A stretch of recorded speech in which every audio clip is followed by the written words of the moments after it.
हम as usual कोशिश करते हैं कि टीवी से मुख्तलिफ एक इकोनॉमिक्स पे डायलॉग बनाया जाए या सोसाइटी पे डायलॉग बनाया जाए। We don't focus on the politics, we don't care about the political leaders. We think कि वो सारे ही वडेरे और पता नहीं किस कल्चर से हैं, हमारे से नहीं है। तो हम पढ़े लिखे लोगों को पकड़ के उनसे बात करते हैं। आज मेरे साथ एक बड़ी मशहूर पर्सनैलिटी है, रजा रूमी साहब। रजा रूमी साहब को सब जानते हैं, टीवी पे रोज होते हैं। He is got his own TV channel, Naya Daur, बड़ा अच्छा चैनल है। डज वेरी वेल माशाल्लाह, very forward looking for thinking channel. Raza sahab civil सर्व भी रहे हैं, रजा साहब इंटरनेशनल सिविल सर्विस में भी रहे हैं, रजा साहब पढ़ा भी रहे हैं। तो ही is got a diverse career. तो इसलिए मैंने सोचा बहुत ज़रूरी है कि इनसे बात की जाए और पूछा जाए कि इनके क्या तासुरात हैं पाकिस्तान के बारे में और हमारे मीडिया के बारे में और सिविल सर्विस के बारे में। Lots of stuff to talk about. तो welcome Raza, welcome Thank you. To my little effort at creating conversations. ये Nadeem, बताइए। my pleasure. You're doing a great job, Nadeem bhai. Wherever you thank you, go, you thank you, leave an impact. असल बात तो ये है। Thank you रजा भाई। ये बताइए कि आपने इतना काम किया है पाकिस्तान में, सिविल सर्विस से लेके एडीबी से लेके मीडिया तक, आप मीडिया पे सेटल कर गए। तो ये बताइए पाकिस्तान की मीडिया में आपके क्या तासुरात है, पाकिस्तान की मीडिया पे, यहाँ से शुरू करते हैं।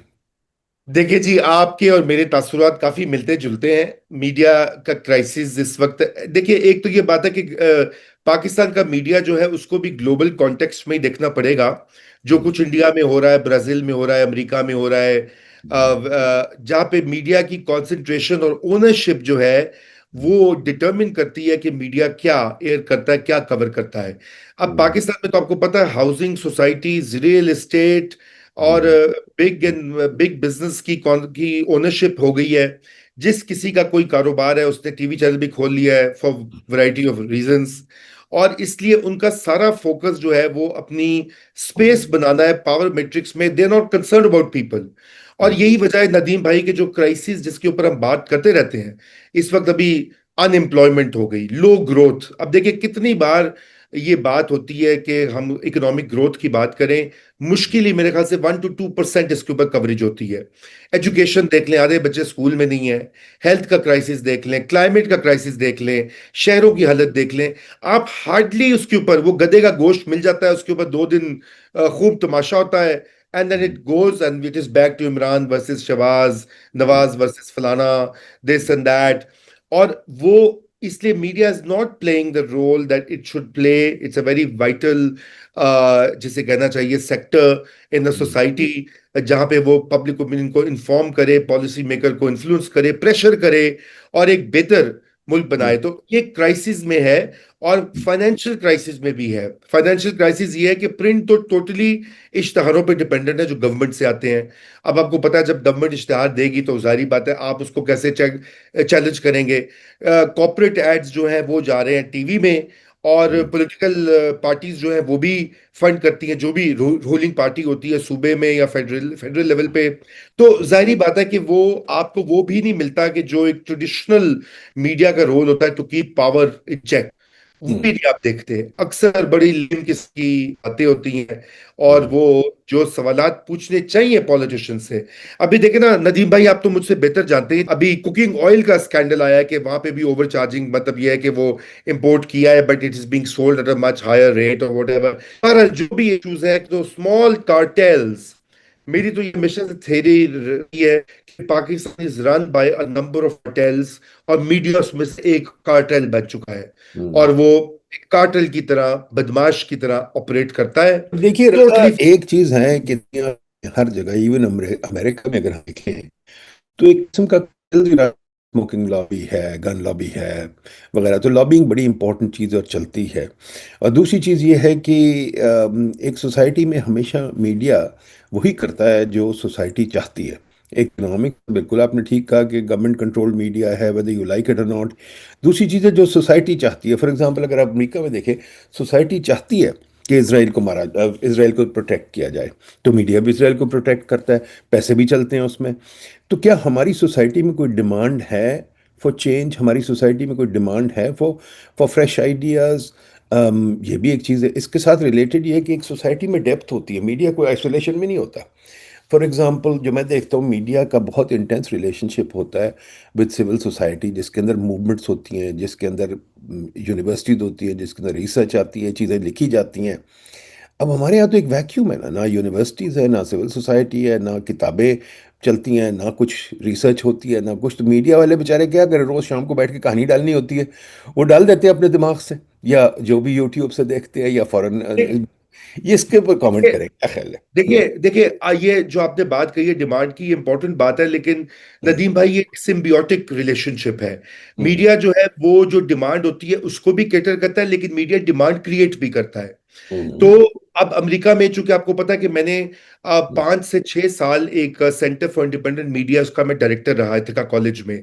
वहां पे हम्म, हम रिसर्च ये करते थे। उसमें हम देखते थे कि मेन स्ट्रीम मीडिया ऑपरेट कैसे करता है। अभी जो इसराइल की फॉर एग्जाम्पल आपने बात की है, इसमें हम्म, इसमें एक बहुत इंपॉर्टेंट पार्ट लॉबिंग का है, जैसे आप भी अमेरिका में जानते हैं। हम्म, एपैक और दीगर ग्रुप से, यानी कि कुछ ऐसे अमेरिका में लोग हैं जो इसराइलियों से ज्यादा प्रो इसराइल है। यानी इसराइल के अंदर फिर भी कोई डेसेंट है। अगर आरेट्स अखबार देख लें आप, हारेट्स जो कि बड़ा पॉपुलर, तो उसके हम्म, आप आर्टिकल्स हेडलाइंस देख लें, जो कि वहां का बड़ा रिस्पेक्टेबल पेपर है, वो ज्यादा क्रिटिकल होता है। अभी गाजा के ऊपर भी दे भाई क्रिटिकल। लेकिन in the US, New York Times, Washington Post, it has taken them 2 years to hmm, acknowledge कि एक पॉपुलेशन स्टार्व कर रही है और अब वो मरने के करीब है। तो हम्म, इसलिए मीडिया दोनों, इसी तरह पाकिस्तान में भी मीडिया हम्म, का ये रोल है कि वो डिमांड क्रिएट करे। आप जो काम करें, मैं इसको भी मीडिया का ही समझता हूँ, ये डिजिटल ऑल्टरनेटिव मीडिया है। आप हम्म, अगर ऐसी कॉन्वर्सेशंस करें तो आप भी डिमांड क्रिएट करें, हम भी, हमारी भी कोशिश होती है। वो हर रोज नहीं कामयाब हो सकते, लेकिन हमारी कोशिश यही होती है कि भाई इंपॉर्टेंट पब्लिक इंटरेस्ट के इश्यूज के ऊपर लोगों को जरा मजबूर किया जाए, वो सोचे। लेकिन ये हम्म, बात आपकी दुरुस्त है कि डिमांड जो है वो आती इसी तरह से। अब अगर आप यूट्यूब को देख लें, तो जिस तरह की वीडियोस यूट्यूब पे पॉपुलर है मिलियंस में, बंदा हम्म, अपना सर पकड़ के बैठ जाता है। कि कुत्ता घर में रखना चाहिए कि नहीं रखना चाहिए, उसके ऊपर 20 मिलियन व्यूज, ठीक है। अच्छा, हम्म, दाया पाँव होना चाहिए घर में दाखिल होने से पहले कि बायां पाँव, मतलब हम्म, टोटली इररेलेवेंट मिडीवल चीजें।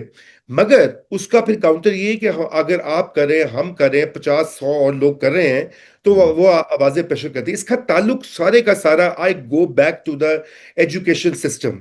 नदीम भाई, आप भी यहीं पढ़े पाकिस्तान में, हम्म, यहीं से आपने स्कूलिंग की। उसके बाद हम्म, खैर आप बाहर आप चले गए, मैं भी चला गया था। मैं समझता हूँ कि एजुकेशन सिस्टम का जो डिक्लाइन है, हम्म, वो इतना शदीद है। सिर्फ हायर एजुकेशन नहीं, हम उसको अक्सर देखते हैं as a metric. Hmm, primary and secondary education का जितना इस वक्त क्राइसिस है, वो अनबिलीवेबल है। क्योंकि उसका डेटा शो करता है, एसर जो है, जो कि सर्वे करता है हर साल लर्निंग आउटकम्स का, कि हम्म, 8वीं का बच्चा जो है वो सेकंड या ग्रेड 3 के बच्चे जितनी उसकी लर्निंग है, और जो हम्म, 10वीं का बच्चा है वो 5वीं की जमात की उसकी लर्निंग है।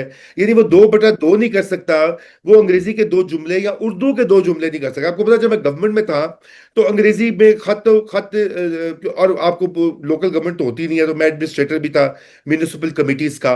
तो उसमें हम्म, मैंने वो उनको अंग्रेजी लिखने में मसला होता था, मैंने कहा आप उर्दू में लिख के ले आया करें। जो हम्म, भी समरी होती है, मेमो होता है, लेटर होता है, नोटिस होता है। क्योंकि वो गलतियां करते थे, I had to clean and edit every letter, सारा दिन इसी में हमारे बाबूगिरी में लगते हैं कि आप अंग्रेजी ठीक कर रहे हो। तो मैंने कहा उर्दू में लिखो, कोई बात हम्म, नहीं, कौमी जुबान है, स्टेटस है। हम्म, आप हम्म, यकीन जाने, most of them could not even draft इन उर्दू। और मैं ये कहता था कि, और वो कहते जी हम उर्दू मीडियम है। मैंने कहा आप कैसे उर्दू मीडियम है, क्या आप? तो ये एजुकेशन का हाल है। लेकिन ये तो फंक्शनल मैं बात कर रहा हूं। ज्यादा हम्म, अहम बात है थिंकिंग, क्रिटिकल थिंकिंग, वो गायब होगी। अब यही लोग जो हैं इस सिस्टम से निकल के मीडिया में जाते हैं, they become reporters and analysts and anchors. यही लोग सिविल सर्विस में जा रहे हैं। हम्म, यही लोग जजेस भर्ती हो रहे हैं, सिविल जज, सेशन जज। यही लोग आर्मी में जा रहे हैं। यही लोग प्राइवेट सेक्टर में जा रहे हैं। प्राइवेट सेक्टर में जो जरा लम्स का एमबीए कर ले, बाहर से आ जाए, तो वो जरा इलीट टॉप कैटेगरी में चला जाता है। बाकी जो एवरीडे लोग यही जा रहे हैं। अब वो क्या सोच लेके जाते हैं? because hmm, they hear they have learned really outdated ideas. They have not learned how to think. They have not learned how to question. They have not learned how to do lateral thinking, parallel thinking. और ये कोई इतनी rocket science भी नहीं है दुनिया हम्म, में। अब आप देखें वियतनाम में या और हम्म, इस तक ममालिक में, क्या वजह है कि वो हमसे आगे? चाइना क्यों आगे? भाई उन्होंने तवज्जो दी है एजुकेशन में। अभी जो टेक्नोलॉजिकल एडवांसमेंट है चाइना की, हम्म, उसकी एक बहुत बड़ी वजह यह है कि वहाँ पे जो एजुकेशन सिस्टम है और उसके हम्म, ऊपर जो फोकस वो कर रहे हैं यंग बच्चों को, जिस तरह से वो हम्म, ट्रेन करते हैं, वो हमारे हम्म, यहाँ है ही नहीं। और मैं तो उस नतीजे पे पहुंच चुका हूँ कि ये डिग्री का सिस्टम जो पाकिस्तान में ना, एमए कर लो, बीए कर लो, हम्म, खत्म कर देना चाहिए। हाई हम्म, स्कूल करें, उनको डालें एक आईटी के किसी ट्रेनिंग, इंटेंसिव ट्रेनिंग प्रोग्राम में, किसी को नर्सिंग सिखाएं, किसी को आप कोई और हार्ड कोर स्किल सिखाएं जो कि सोसाइटी में उनको नौकरी मिले, जो कि वो हम्म, कंट्रीब्यूट करें इकोनॉमिक एक्टिविटी में, या बाहर जाना तो स्किल बने। आपको हम्म, याद है कि मैं फिलीपींस में रहा हूं कई साल, और हम्म, वहां पे आप जब जाते हैं हम्म, मनीला या किसी और शहर में, आपको जगह जगह नर्सिंग हम्म, स्कूल है, केयर गिविंग की ट्रेनिंग है, मेड कैसे बनना है उसकी बाकायदा कोर्स होता है, एक साल में सिखाते हैं। ये जो सारी फिलिपिना मेड्स पाकिस्तान में भी दुनिया भर में, they come with a lot of training. आप हम्म, दुबई एयरपोर्ट पे जाएं, कतर में जाएं, अबू धाबी में जाएं, कनाडा में जाएं, हर जगह आपको फिलिपिनोज की भरमार है। वो अकाउंटेंट्स भी हैं, कैशियर्स भी हैं, व्हील चेयर भी चला रहे हैं, ओल्ड पीपल होम्स भी चला रहे हैं, केयर गिविंग भी कर रहे हैं, क्योंकि उनको स्किल ट्रेन कर करके अगर यही मॉडल हमने अपनाना है तो क्यों ना इस पे फोकस करें। आई मीन आई थिंक वो जो आपने बात मीडिया की क्रिटिकल थिंकिंग की बात की, I think that is the fundamental disconnect in our society. नहीं, पर फिर ये बताइए कि जी हमारी एजुकेशन सिस्टम भी started off with an advantage. हमारे पास जो भी मुकाले का मिनट था, हमारे पास गोरी एजुकेशन थी, हम अंग्रेजी बोलते जी थे, हमारे पास थोड़े बहुत लोग अच्छे भी थे, और माशाल्लाह we were dominating the international agencies जब शुरू दिनों में ये शुरू हुई हैं और हम भी आज़ाद हुए। क्या हुआ, हमारी एजुकेशनल डिक्लाइन है, बड़ा डीप डिक्लाइन है एजुकेशनल में। और ये क्यों हुआ, why did it happen, why do you think it happened, and why, how can we change it? Two things I think. एक तो देखें, कॉलोनियल सिस्टम में तो बिल्कुल उन्होंने अंग्रेजी सिखाई, क्योंकि उनकी जबान थी, वो चाहते थे क्लास पैदा हो जो कि गवर्नमेंट को चलाए। सारे सुपरिटेंडेंट्स, क्लार्क्स, नायब कासिद्स, डायरी कीपर्स, एक पूरी क्लास चाहिए थी ब्रिटिश गवर्नमेंट को, उन्होंने क्रिएट की। फ्रॉम कलकत्ता से स्टार्ट हुए, फोर्ट विलियम कॉलेज से लेकर आगे उन्होंने यूनिवर्सिटियां, कॉलेजेस हर जगह बनाए। और वो उनकी सीरियसनेस भी थी, वो उनका एक वाइट मैन्स बर्डन, एक मिशन होता था कि हमने एजुकेट करना है, अपलिफ्ट करना है, कोई ना कोई एक एक आइडिया था, गोल था, वेदर वी लाइक इट और नॉट। पाकिस्तान बनने के बाद हुआ ये कि हमारे यहाँ जो रूलिंग क्लासेस थी, they were not interested in educating the people and in in common people's education. उसमें जो लैंड ओनिंग क्लास है, वडेरा क्लास जो है, वो तो बिलीव ही नहीं करती। वो तो आपको पता है, कई स्टेटमेंट्स ऑन रिकॉर्ड हैं जब वो कहते थे कि ये पढ़ लिख जाएंगे तो ये तो सवाल करेंगे, इनको यही दबा के रखो, चाहे वो पंजाब हो, बलूचिस्तान हो, सिंध हो। और ये मैं नहीं कह रहा, ये बड़ी इस पे लिखा गया है, मतलब जी। फर्स्ट हैंड टेस्टिमनीज है। और ये एक स्पेक्टेक्युलर लैक ऑफ कमिटमेंट है to social development and social welfare. यही वजह है नदीम भाई, अभी आपने डेटा देखा होगा कि 18th अमेंडमेंट के बाद सूबों को 57% पैसे जा रहे हैं। ठीक है जी। सिंध की आप देखें कि वहां पे लिटरेसी रेट गिर गया है। पंजाब के एजुकेशन के स्टेटिस्टिक्स और सोशल डेवलपमेंट के स्टेटिस्टिक्स जो है वो ऑलमोस्ट स्टैटिक है, मार्जिनल इंप्रूवमेंट आई है। बलूचिस्तान में स्टैटिक है, केपी में स्लाइट इंप्रूवमेंट है। क्या वजह है कि बिलियंस ऑफ रुपीस, ये जो एक पाकिस्तान में नोशन है ना कि जी पैसे नहीं है, हम बड़े गरीब हैं, आपको भी पता, आप गवर्नमेंट में रहे हैं, प्लानिंग कमीशन को आपने हेड किया है, पाइड में आप रहे हैं, हर बार कोई सेमिनार तो लोग कहते हैं जी पैसे नहीं है, we are a poor country. ये I find this frankly, excuse my French, bullshit. उसकी वजह ये है कि hundreds of billions of rupees के बजट्स हैं सूबों के, फेडरल के, वो मिस एलोकेटेड है, प्रायोरिटीज नहीं है। प्रायोरिटीज और है, प्रायोरिटीज ये है कि 1 अरब रुपया अब रजा, येट येट हमने इस वक्त 260 यूनिवर्सिटीज बना दी हैं, और जी हमने स्कूलों का नेटवर्क भी बना दिया। हमने प्राइवेट स्कूलों को फरोग दे दिया। प्राइवेट स्कूल जो उनसे हैं वो इस वक्त टेक अप 50% ऑफ एनरोलमेंट, और एनरोलमेंट भी जी बहुत बड़ी है। तो something gives. We have a lot of people now with degrees, very big degrees, lot of PhDs roaming around. मैं रोज मिलता हूँ पीएचडीज, पर एज यू सेड उनके स्टैंडर्ड बड़े लो है। इसकी क्या वजह है? मैं ये सोचता हूँ कि इसकी वजह यह है कि एजुकेशनल मैनेजमेंट हमारे यहाँ बहुत ख़राब है। एजुकेशनल मैनेजमेंट क्यों हमारे यहाँ ख़राब है? यूनिवर्सिटी हम बनाई जाते हैं। एक चीज़ जो मैं भी कल परसों लिख रहा था कि हमारे मुल्क में एक चीज़ बिल्कुल नहीं है, मेरिट। मैंने मेरिट पे भी एक ऐसे कंप्लीट किया है कि मेरिट हमारे मुल्क में क्या है, सिवाय एक सिविल सर्विस का इम्तिहान जिसमें हम वो क्या कहते हैं रिटन एग्जाम तक तो हम मान जाते हैं कि मेरिट होता है। इंटरव्यू में कुछ शक रहता है कि इंटरव्यू में पूरा मेरिट चलता है कि नहीं चलता। उसके बाद फिर आप आ जाए आगे, तो आगे तो मेरिट मर जाता है जब आप वाइस चांसलर सिलेक्ट करते हैं, एजुकेशन सेक्रेटरी सिलेक्ट करते हैं, 10 वाइस चांसलर 50 वाइस चांसलर एक वक्त में। तो वाइस चांसलर को आप ऐसे जलील तरीके से सिलेक्ट करेंगे, वाइस चांसलर को अगर आप सेक्रेटरी के नीचे लगाएंगे और वाइस चांसलर अगर लाइन हाजिर होगा गवर्नर के आगे, तो वाइस चांसलर बेचारा क्या करेगा? फिर आप टीचर्स जो हैं प्रोफेसर्स, आपने प्रोफेसर्स को भी इसी तरीके से फॉल्टी तरीके से हायर करना है। तो मेरिट आपके यहाँ तो है ही नहीं, मेरिट कैसे आएगा सिस्टम में? या is that not a problem? Is it the problem just of a thinking, or is it a problem that we don't do merit at all? नहीं, we don't do merit at all, it's not a meritocratic society, let's face it.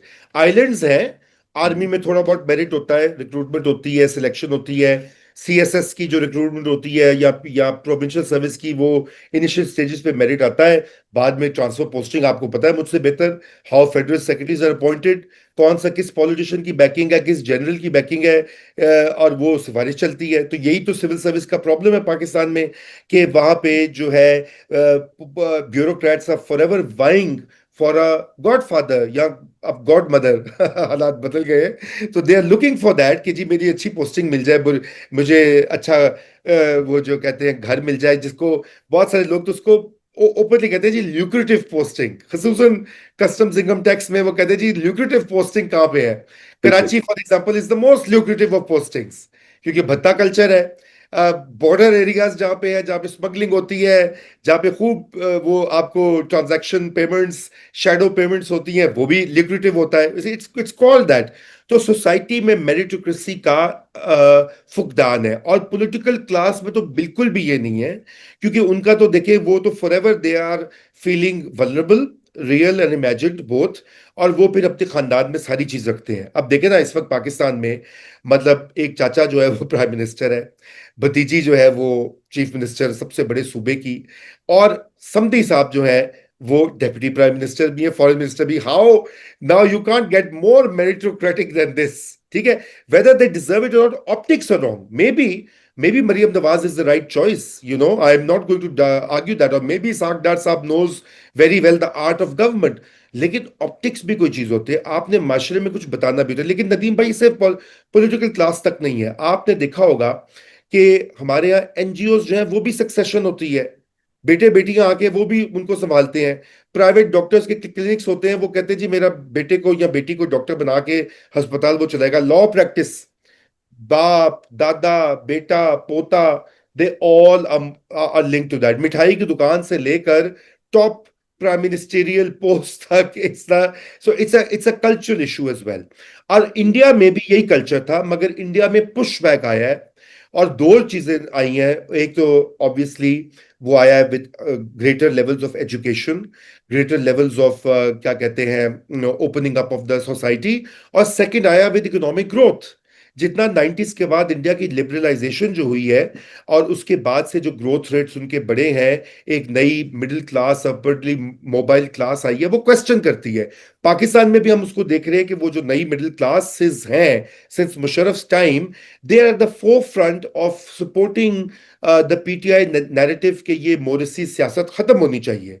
वो, और rightly so, in many quarters young people से कि जी why should I be left behind just because I am not son of a politician or a bureaucrat or a general or a judge or whatever।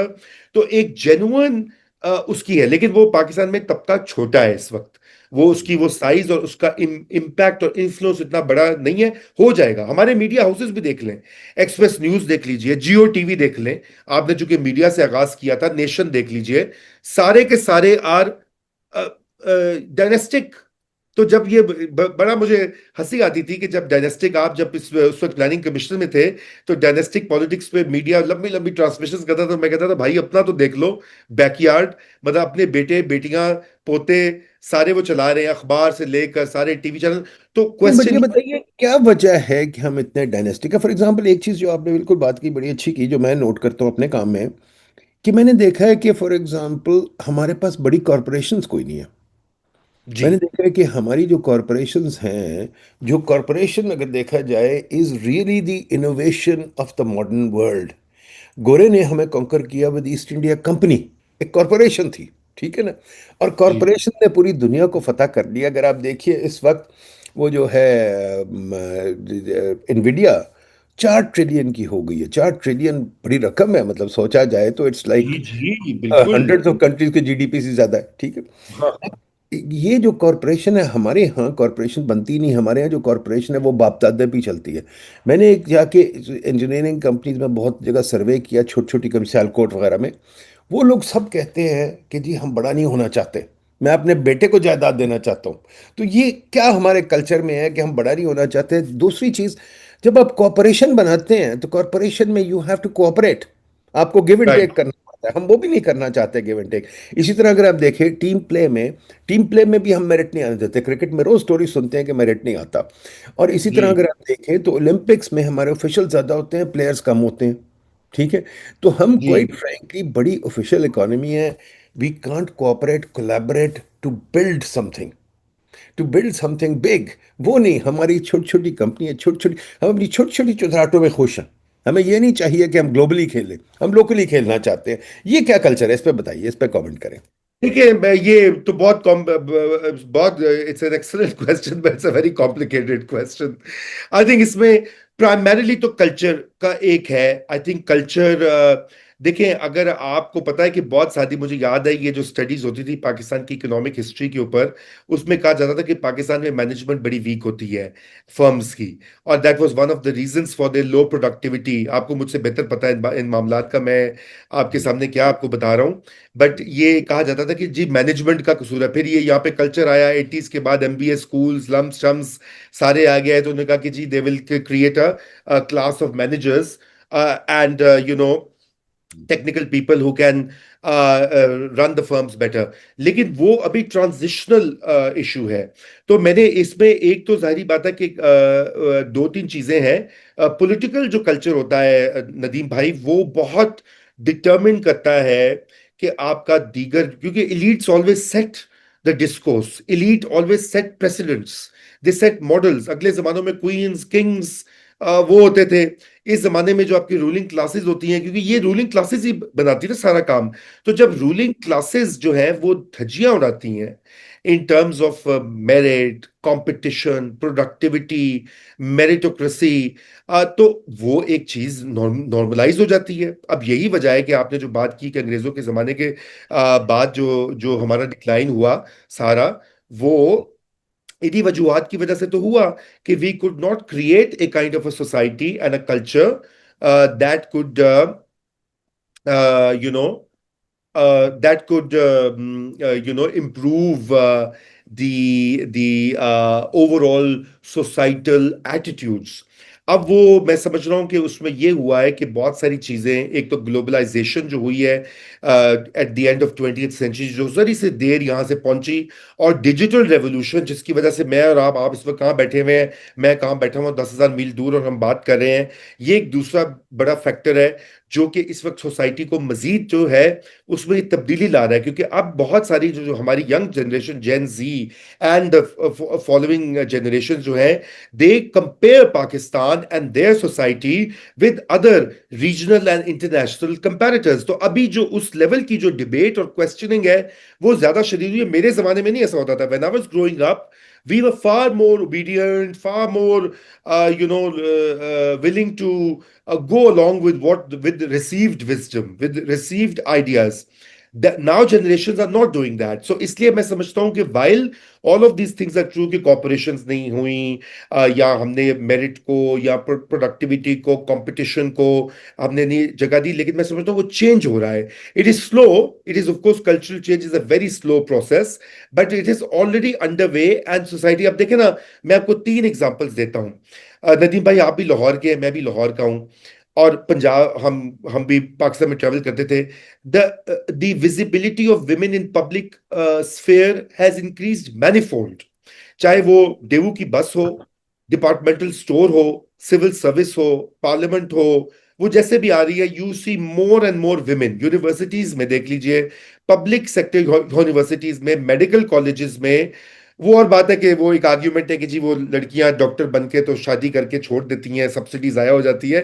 That's a different, वो आपकी economics वालों की arguments है, वो आप हिसाब लगाते रहिए, लेकिन उसका विजिबिलिटी एक कई गुना इंक्रीज हुई है। एक वो बहुत आपको वो चेंज दिखाई देता है। मैं इसलिए एक एग्जांपल दे रहा हूं। दूसरी चीज है, एक आउटबर्स्ट ऑफ क्रिएटिविटी है, वेदर इट्स कोक स्टूडियो, आप देखें डिजिटल स्पेसेस में क्रिएटिविटी, म्यूजिशियंस, स्टार्टअप्स, उनकी एक वो और बात है, स्टार्टअप्स पाकिस्तान में बनते हैं, बैठ जाते हैं, क्योंकि आपको एक इनेबलिंग एनवायरनमेंट भी चाहिए होता है, उसकी कमी है। अभी देख ले, मैं देख रहा था कि आईटी का। रजा, आई लव योर ऑप्टिमिज्म, आप हमेशा बड़े ऑप्टिमिस्टिक रहते हैं। जी, मैंने कहा अब मैं जरा। आपको थोड़ा सा नीचे ले आऊँ। ये मुझे बताइए, मेरी एक उस्ताद है, मैं सबको बताता हूँ, जो उस्ताद था उस्तानी बन गई है, वो सेक्स चेंज हो गया।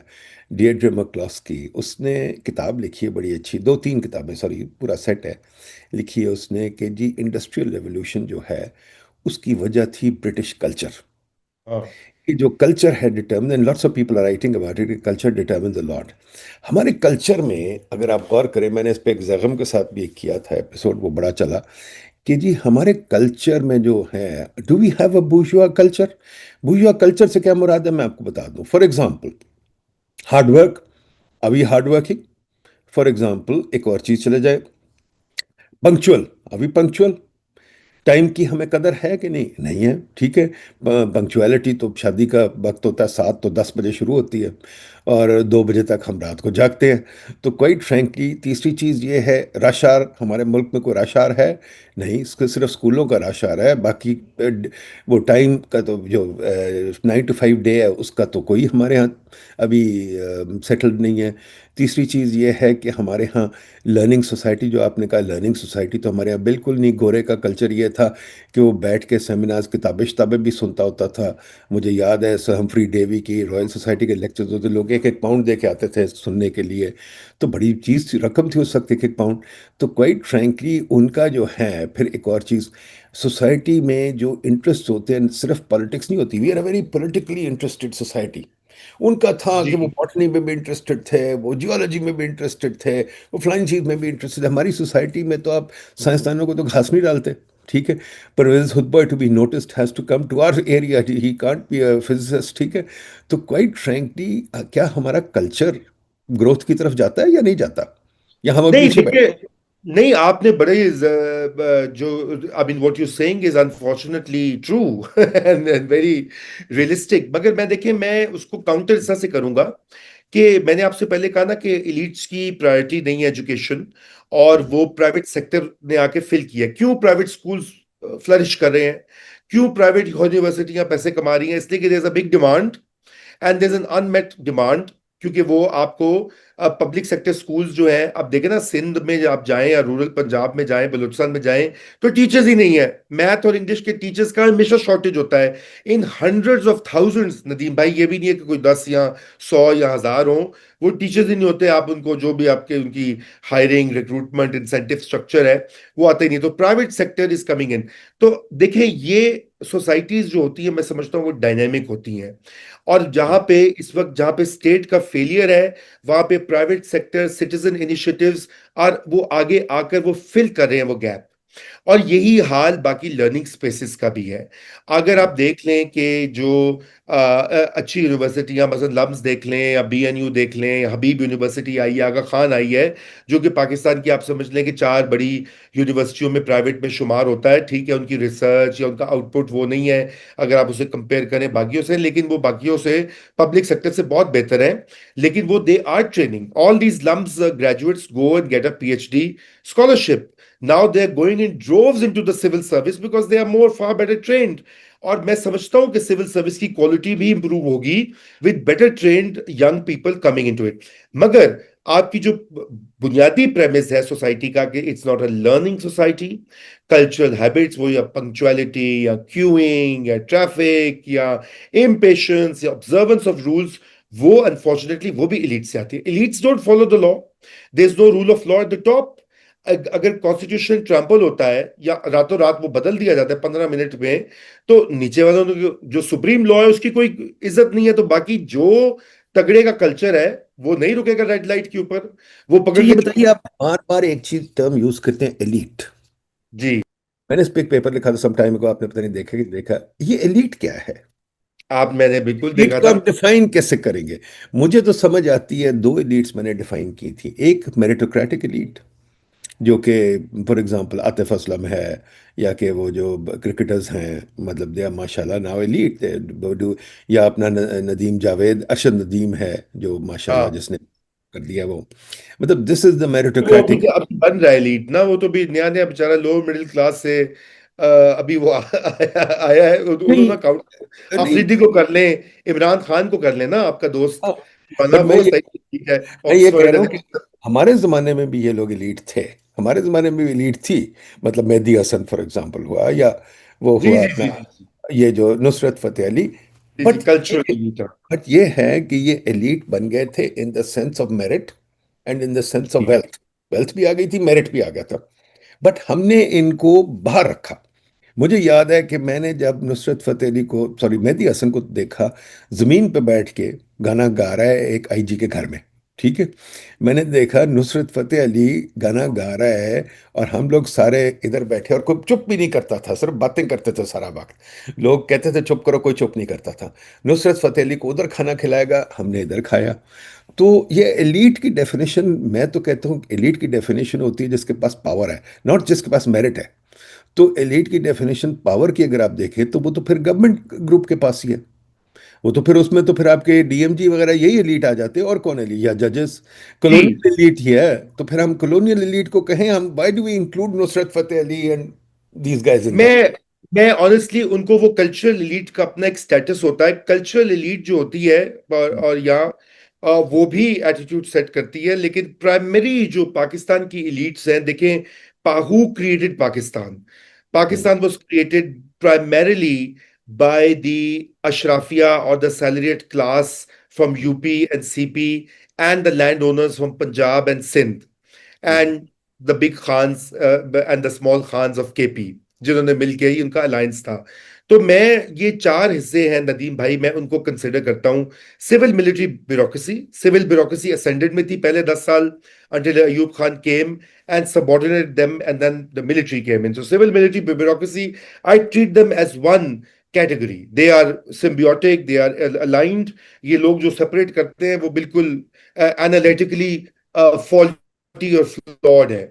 Then the second category I consider is Nadeem Bhai, the what you would call the landowning classes, right? जो कि traditionally उनकी बड़ी power थी, over time with the land reform, with the subdivision of land holding, वो कम होती जा रही, लेकिन उनका social influence, cultural influence अभी भी बहुत ज्यादा है। असेंबलियों की composition देख लें, आपने तो स्टडीज भी की हुई हैं, वो उसका सेकंड हिस्सा था। ये पिलर्स हैं एक बड़ी रूलिंग क्लास के। फिर तीसरी एक एक जब पाकिस्तान बना था तो बड़ी छोटी हमारी एक कैपिटलिस्ट क्लास थी। फिर हमने कैपिटलिस्ट क्लास क्रिएट की, आपको याद है जब पाकिस्तान ने 50s में 60s में सब्सिडाइज किया, एक नया तबका बन के उभरा, इंडस्ट्रियल एलीट जिसे कहा जाता है, और वो फिर आगे वो एक कंटिन्यू कर रहा है। वो वाला उसका तीसरा एक पिलर बनता है। और चौथा जो पिलर, एक न्यू एलीट्स जो हमारे हमें ये पिछले चंद दहाइयों में सामने आई हैं, वो बेसिकली आप ये कह सकते हैं रियल एस्टेट जो मिडलमैन है, या जिसे शैडो स्टेट कहा जाता है, कॉन्ट्रैक्टर्स, मलिक रियाज टाइप कैरेक्टर्स, हाउसिंग सोसाइटीज, एक वो है ना पूरा, जो स्टेट और लोगों के दरमियान ब्रोकर्स, एजेंट्स, जो कि on a day to day basis they charge rents and enrich themselves and facilitate some of the, जो इन मलिक रियाज लिंगो फाइल के पहिए लगवाते हैं। तो ये चार ब्रॉड एनालिटिकल कैटेगरीज हैं। अब उसके ये चार, मैं समझता हूं कि ये वो एलिट्स हैं, इनकी शादियां भी आपस में होती हैं। इनका अब आप देख लेंगे कि कॉलोनियल एलिट के अक्सर पहले ऐसे होता था, अब मतलब अभी अभी देख लेंगे जो चीफ जस्टिस है पाकिस्तान के, वो, उनकी गालिबन किसी बच्चे की शादी हुई हुई है with the former chief minister of KP's child. They are also related to Umar Ayub, the scion of a big industrial military family and also head of a political party or number two in a political party. See how it's all interconnected. और कल को मलिक रियाज के ज्यादा बच्चे होते या पोते पोतियां होते तो वो भी एक वहां पे कहीं शादियां हो जाती. You'll often see this. आप कहीं शादी में जाए ना किसी पाकिस्तान में किसी बड़ी शादी पे बड़े बड़े तंबू लगे होंगे तो you will meet all sorts of class of people. वहां भी आपको लगेगा जी कि फलाने का इससे रिश्तेदारी है. एक बार इसके ऊपर ये हमारे यहाँ इसके ऊपर प्रॉपरली स्टडी नहीं हुई. ये बड़ी किस्म की एनेक्डोटल जर्नलिस्टिक स्टडीज होती थी उर्दू के अखबारात में जहां पे कहते थे कौन जर्नैल किस ब्यूरोक्रेट का रिश्तेदार है किसका इंडस्ट्रियल एलीट का है. तो अक्सर ये अब ये होता है कि जो अपवर्डली मोबाइल खानदान होते हैं उसमें. अच्छा ये देख लीजिए मैं आपको एक और मिसाल देता हूँ. Khosas of DG Khan, very eminent family and very nice people. So justice Asif Khosa chief justice of Pakistan, एक बेटा गया वकालत में जज बन के सुप्रीम कोर्ट का बन गया. दूसरा भाई आईजी बन गया तारिक खोसा. तीसरा Nasir Khosa DMG chief secretary world bank का member, right?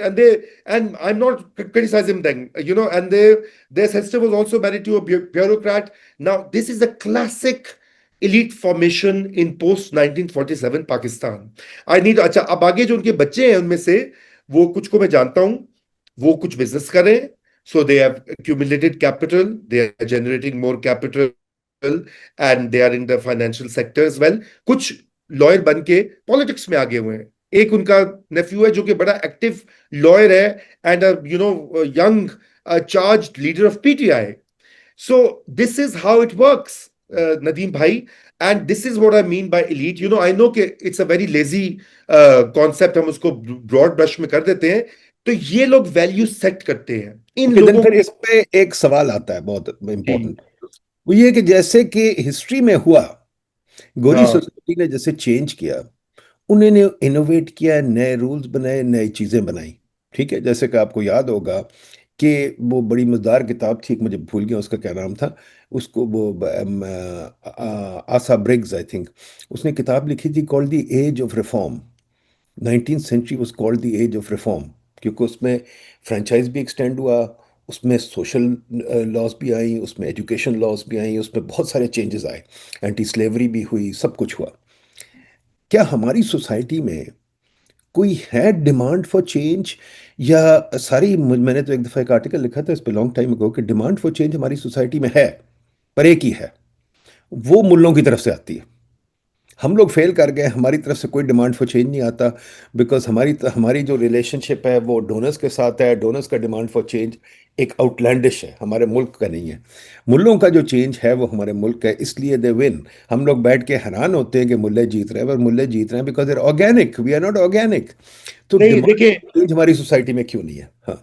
देखिए नदीम भाई, मैं सॉरी ये जो चार पिलर्स मैंने गिनाए थे, पांचवा रिलीजियस एलीट भी है. डॉक्टर सईद शफकत का एक पेपर है. हाँ. तो डॉक्टर सईद शफकत का एक पेपर भी है और उसमें रिलीजियस एलीट जो है उसका भी जिक्र है. देखिए रिलीजियस एलीट कुछ तो ऑर्गेनिक थी जैसे आपने कहा at the time of Pakistan creation जिन्होंने बड़ा रोल भी अदा किया है. कुछ भी बाद में उसमें elite formation, religious elite formation में भी स्टेट का रोल रहा है. 80s के बाद जो यहाँ पे मदरसा इंफ्रास्ट्रक्चर और डोनर्स का, अमरीकियों ने भी खुल के पैसे दिए, सऊदीज ने खुल के पैसे दिए. बल्कि आपको पता है कि डीजी खान में लगारिस का जो अपोनेंट है सबसे बड़ा जो कि पहले इलेक्शन जीता था, he was basically a small time maulvi who had gone to Saudi Arabia, made lots of money, come back to and built madrasa complex in DG Khan because एक गैप था एजुकेशन सर्विसेज का. और फिर आके उसने अपनी पावर कंसोलिडेट की और उसके बाद वो वहां पे इस हद तक पहुंचा कि 70-80 हजार वोट्स गार्नर करता था. ये तो मैं आपको इलेक्टोरल प्रोसेस को बता रहा हूँ. इसके अलावा जो हथियार उठाए हुए लीड्स है और अब टीएलपी टाइप ग्रुप्स हैं, ये भी स्टेट की उनकी पेट्रोनेज हासिल रही है. तो देखिए अल्टीमेटली, और उसमें जो पहला पिलर है सिविल मिलिट्री ब्यूरोक्रेसी, उसमें उनका सेंट्रल रोल है because you know even despite the और पॉलिटिकल एलीट जो है वो उन्हीं की एक्सटेंशन है एक्चुअली. क्योंकि अगर आप देखें पाकिस्तान में जो तीन बड़े लीडर्स हैं, Zulfikar Ali Bhutto, Nawaz Sharif and Imran Khan, all are creatures of that civil military bureaucratic complex, and they give you the illusion of being these democratic electoral politicians. In reality they are. देखिए ना, सिकंदर मिर्जा ने picked Zulfikar Ali Bhutto, a 30 something lad, sent him to the UN, built him up, brought him to the level of foreign minister under Ayub Khan, and then he's created his own party. He turned against them. Nawaz Sharif, no one, nobody, literally in the political scene, picked up in 81 as the finance minister of the largest province by Ziaul Haq's administration. Turned by 1990 he was the prime minister. A decade का process, हमेशा decade इनका होता है, आप देख लीजिए. Same with Imran Khan. Yes, popular, charismatic as a sportsman, as a philanthropist, not as a political visionary or a change maker, picked up by the generals. And within 10 years, 90s में उसने election लड़ा था पहला, पता नहीं कितने 100 vote मिले थे. And within 10 years, in 2028, 97 to 2018, उसका जरा लंबी जर्नी थी जिसको वो 22 साल जिद्दोजहद भी कहता है. और अल्टीमेटली वो प्राइम मिनिस्टर, और अभी उनसे लड़ाई करके जेल में बंद है. तो ये एक परवर्स साइकिल है. And they all without exception, without maybe Zulfikar Ali Bhutto, to be honest, to give him credit, were all happy to make a deal with the same civil military bureaucratic complex to either come back to power, get out of jail, and negotiate on how much relief they get. So हमारे यहाँ तो actually genuine political participation भी नहीं है. And it's a sham democracy. I've come to a conclusion that, after these 2 decades of saying democracy, democracy, democracy, जो अभी हमारी political elites कर रही हैं, वो कौन सी democracy है? Whether it's their readiness to change the constitution at the drop of a hat, to accept a sham election result, or to expect the establishment to intervene on their behalf, which Imran Khan is now doing. The ruling lot has already gotten the establishment's backing. Now Imran Khan wants that. That's the competition. The competition is not about popular mobilization, a party agenda. All three of them want to go to IMF. All three of want to go, do not want to cut down the expenses. All three of them do not want to do civil service reform. All three of them do not want a local government which can serve this country better, which is a reform much needed. All three of them do not want to end corruption in lower courts, which has destroyed this country. All three of them do not want to curtail the real estate unplanned mad growth because उनकी party machines को funding आती है वहां से. वो सब इस चक्कर का हिस्सा है. तो ultimately, Nadeem Bhai, this will have to be the next generation, the young kids who are growing up now. I have a lot of faith in them. I know things are not that great, but I have a lot of faith in them that they are a different lot, at least when I meet with them, work with them. And I think that they understand these things better than us, and hopefully they will contribute to this change process. Great. अच्छा, final question. मुझे बताइए, supposing you became the prime minister tomorrow, or by chance the military government wants you to inform them of what is necessary. इस मुल्क का इस वक्त मेरा ख्याल है, डिस्पाइट दी वेनियर के रिजर्व, बहुत सारी करंट अकाउंट ठीक हो रहा है, ग्रोथ तो स्लो है, बट इन्फ्लेशन कम हो गई है. फ्रेजिलिटी बहुत है इस वक्त, हमारे रिजर्व्स बहुत लो हैं, बिल्कुल ना होने के बराबर है क्योंकि बोरोड है. इंडिया काफ़ी बेलिजरेंट है. हामिद मीर रोज़ कहते हैं इंडिया और इजराइल शायद वापस आ जाएं. और दूसरी तरफ ये भी है कि हमारे इंटरनल टेंशन्स भी हैं. मैं आपको क्या बताऊं, आपको खुद पता है इंटरनल टेंशन्स कितनी हैं. Supposing you were advising the field marshal and said कि जी क्या वो आपसे पूछे कि 3 चेंजेस बताएं जो बहुत ज़रूरी हैं, जो अभी हमें करें ताकि हमारा ट्रैजेक्टरी चेंज हो. What 3 changes would you suggest? Nadeem भाई, देखिए मैं आपको बताऊं कि ये मुश्किल काम है. अव्वल तो मुझे कोई मिलिट्री junta जो है वो मुझे कांटेक्ट नहीं करेगी. Let me tell you very clearly. But anyway, याद रखिए, I am an economist, I am used to assuming things, so let of course, hypothetical hypothesis, we can work on that. ठीक है. तो देखिए, सबसे पहली तो ये बात है कि नदीम भाई, this country badly needs a local government system, elected robust empowered local governments.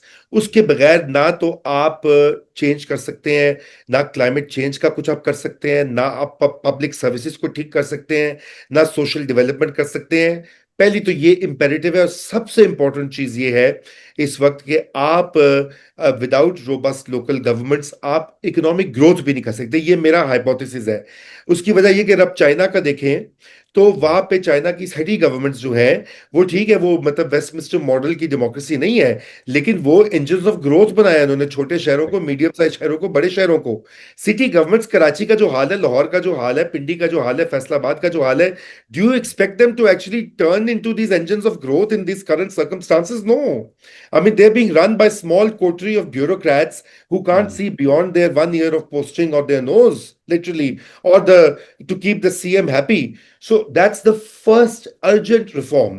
ये मिलिट्री गवर्नमेंट्स करती हैं, लेकिन वो भी half heartedly. Musharraf went a little further, उसका रिफॉर्म बेहतर था। अयूब का, जिया का बस ऐसे ही नोशनल थे, वो सेल्फ सर्विंग था। मुशर्रफ का वाज अ स्लाइटली बेटर, लेकिन आपने देखा वो कैसे रिवर्स हुआ विद इन years. यानी 2002 में वो आया ऑर्डिनेंस, बाय 2006 और 7 देयर वाज अ रिवर्सल। तो पहली तो वो चीज है। दूसरी चीज obviously just skills, because jobs this in this day and age are related to skills. ठीक है, economic growth is going to take time, वो बड़ा कॉम्प्लिकेटेड, वो आपका शोबा ज्यादा बेहतर है क्या इंसेंटिव्स देने हैं, किस तरह से ग्रोथ, प्रो ग्रोथ पॉलिसीज को इंप्लीमेंट करना है। मेरे नजदीक उसमें सबसे इंपॉर्टेंट चीज जो बूस्ट करेगी वो स्किल्स है और इनेबलिंग एनवायरनमेंट है, बिजनेसेस के लिए, इन्वेस्टर्स के लिए, लोकल इन्वेस्टर्स के लिए। डोमेस्टिक इन्वेस्टमेंट को बूस्ट करना ये सेकंड प्रायोरिटी है, और वो लिंक्ड है। डोमेस्टिक इन्वेस्टमेंट भी बूस्ट होगी, स्किल्ड वर्कर होगा, बिजली सस्ती होगी, ब्यूरोक्रेटिक रेगुलेशन कम होगी। That is the second thing.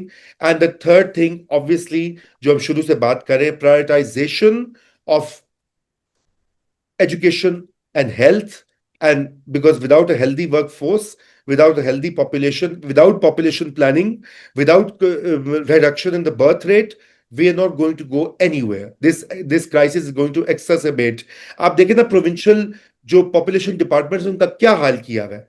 They are worse than the खुडे लाइन। एक तो होता है खुडे लाइन डिपार्टमेंट, एक होता है non department. They are completely at the bottom of priority of all 4 provinces.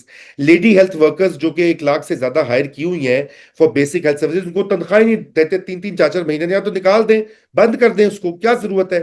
उसके बरक्स 100 बिलियन, 500 बिलियन की एलोकेशंस देखते हैं आप। तो ये 3 चीजें नदीम भाई, in short.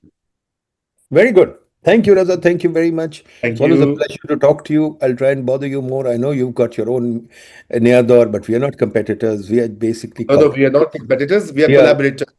No, we are compliments here. We are compliments. We हम have to get this dialogue Nadeem going भाई, in this country. नदीम मुझे भाई, याद हम वो sorry. सिविल सोसाइटी है जो आपके बकौल आपका फेमस कोर्ट पीसी के बॉल रूम भी नहीं भरेगा। हम सारे जमा हो जाए, अल्लाह करे कि बड़ा वो हो तो जाए। बहुत बड़ा पीसी का बॉल रूम, पीसी का मीटिंग रूम भी नहीं भरेगा.